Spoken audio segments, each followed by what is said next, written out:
Hi guys, now that you have created a board, let's see how you can further customize it.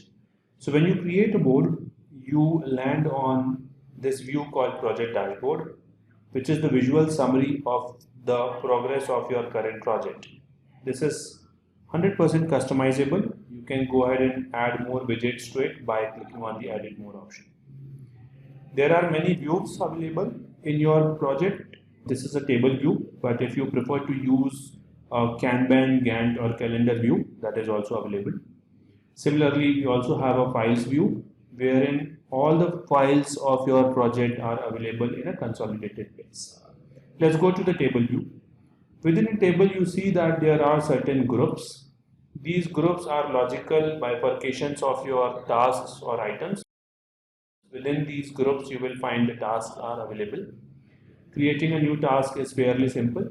Just hit on the blank row, enter the title of your tasks, and when ready, click the enter button on your keyboard. And that's all. The task gets created and it gets saved in the database. These tasks can also be rearranged within the group by dragging and dropping them. You can also move the task from one group to another by dragging and dropping it across the groups. These groups are also customizable. You can rename them, you can collapse them all, you can rearrange them as per your choice. Now the columns within these groups, you see there are some default columns. You can go ahead and customize these columns as well. So if you want to rename a certain column, just click on the column name and change its name to whatever suits the best for you. You can also delete a column if it is not needed. And similarly, you can go ahead and add new columns within your project board to help manage and organize different kind of data.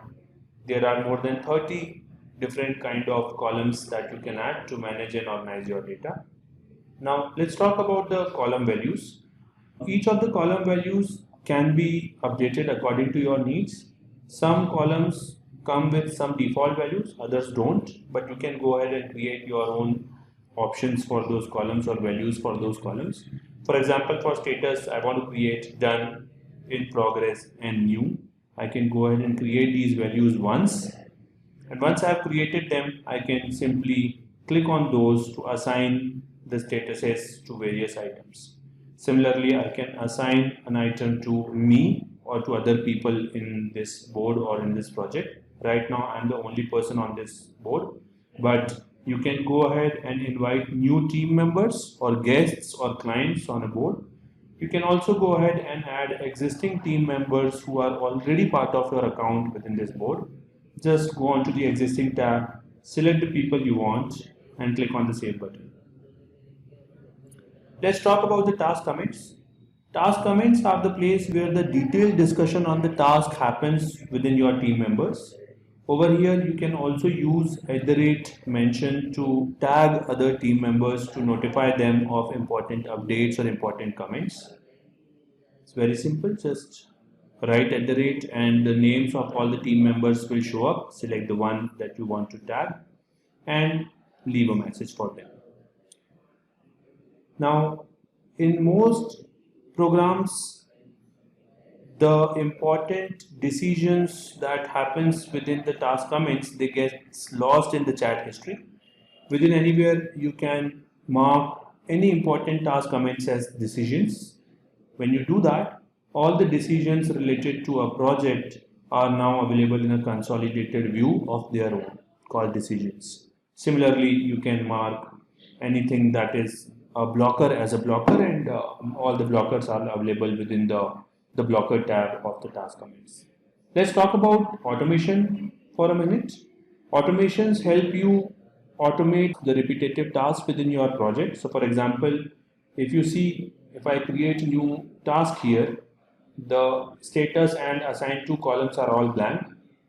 And if I want that the status and assigned to should change automatically whenever a new task gets created, I can do that via automation.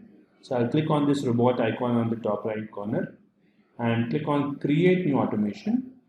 And on the left hand side, we have triggers. So I will select the trigger as item created And on the right hand side we have actions. So I'm going to say that whenever the item is created, change the status to new.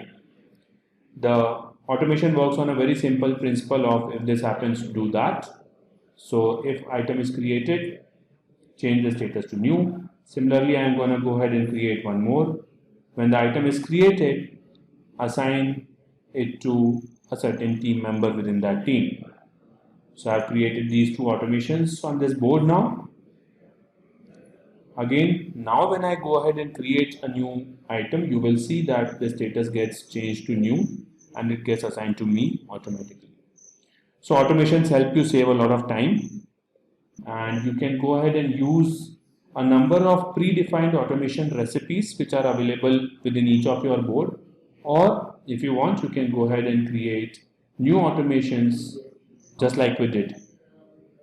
If you need any other help, please feel free to click on the chat option and chat with us. You can also look into the help center where we have all the help and support articles, and we also have a comprehensive set of videos available that you can go through on almost every feature of Anywhere.